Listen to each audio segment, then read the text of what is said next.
Hello, it's Mr. Purdy here. I am just making a brief video to show you why resources are very important and how you can access them at home during this distant learning period. Now, in mathematics we have two amazing resources. We have physical ones and we also have the one that's inbuilt in us, which is our brain. But sometimes our brain isn't the quickest way. People think mental maths is the quickest way, but not always. Let's say I'm faced with a problem such as this. I'm writing it on the board. 1,352 and 1,647. Now, in my head, I could probably do that because as an academic, I've got tools and skills that I could use. I could start in the ones column and move on. But also that's going to take a lot of work. If I have resources to hand, I will be able to solve that quickly. And if I have the money and availability, I might buy a pack such as this, a Dean's pack, or place value activity kit that I could find online so that I have access to this. So I have all of these pre-made resources and I can just put them in and I can add more. Look, as you can see, there's two sections here. So I could put the top part and the second part there. But I might not have access to these. I might not be able to get hold of something like that. So how can I do this at home with resources? Well, I might make myself some counters. I might have something at home. Now, this is just a representation. That's all ones. This is tens, and I've colour-coded them. Okay? I've made them myself. I could do this with anything. I could do it with pasta cubes. I could just dye them with food colouring and go, okay, the pink ones are ones, the other bits I've dyed blue, they're going to be tens. I've dyed some green, they're hundreds. So these are things you can make at home, as long as you know what the value of them are. I mean, I can use cubes, for example. Now, these are just laying around. I actually found these in a cupboard. And if you're like me, you might have had Lego at home as a kid. You might have different coloured pieces. I might say to myself, do you know what? That's a 10.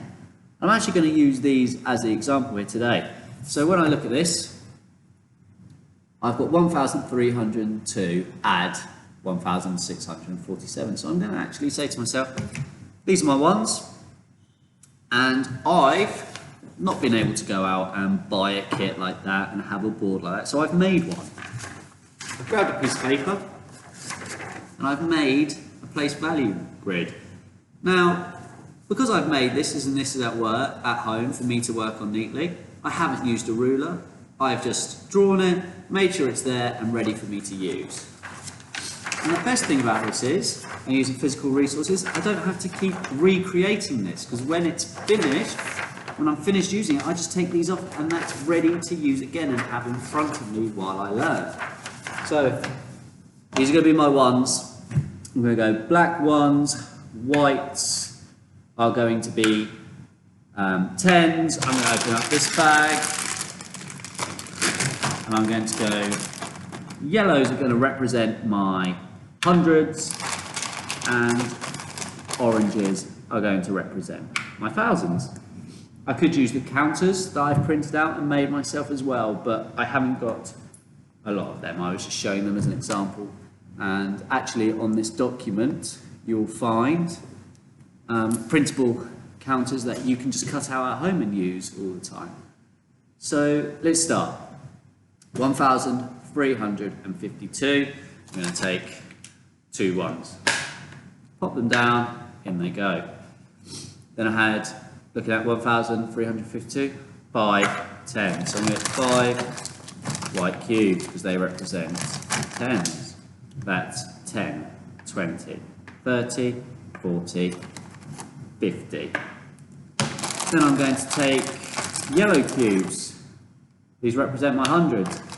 I've got 1,352, so 300. 1, 2, 300. And then just take 1,000. Now, this is how this will work quickly, and I can make sure everything is correct. It's a way of me checking back instead of just trusting what comes out of my head straight away. And again, if you can do it mentally, that's amazing. That's incredible. But make sure you always check your work back. Check. Do the inverse, go back to the original, see if it looks okay. Make sure you estimate beforehand if you're going to do all these mental maths techniques. But again, resources are always great, and it shows you can physically move them, you can see them, and you can picture it. So now, I've got that, and I need to add this to it. So let's start with 7 ones.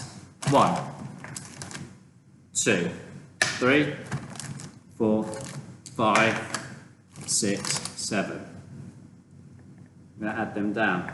Do you know what the best bit is? Got my pen, got my whiteboard, or I can have a pencil down here that I can keep rubbing out. Now I can count how many ones I've got. 1, 2, 3, 4, 5, 6, 7, 8, 9. Brilliant. So I'm just going to put a little equals, and I'm going to put 9 in my ones column. Okay, and I've got 4 is the next number. I've got 4 tens to add. So let's put 4 tens in the tens column.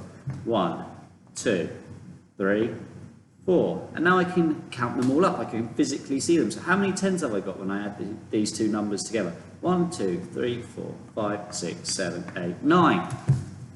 Lovely. Hundreds. Oh, I've got to add 6. 1,600. I've got to add that. Okay. I've got 1, 2, 3, 4, 5, 6. I'm going to add them. So 100, 200. 300, 400, 500, 600. And I can count them all up again. 1, 2, 3, 4, 5, 6, 7, 8, 9.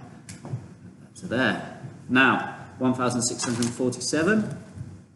Got to go hit 1,000 now. 1,000, add it to that 1,000, 1,000, 2,000. I've got my answer, and I can check. I can just separate these as well to make sure I've added. So that's the first number, 1,052. I can group them in their columns. Now I can group this. Have I done it?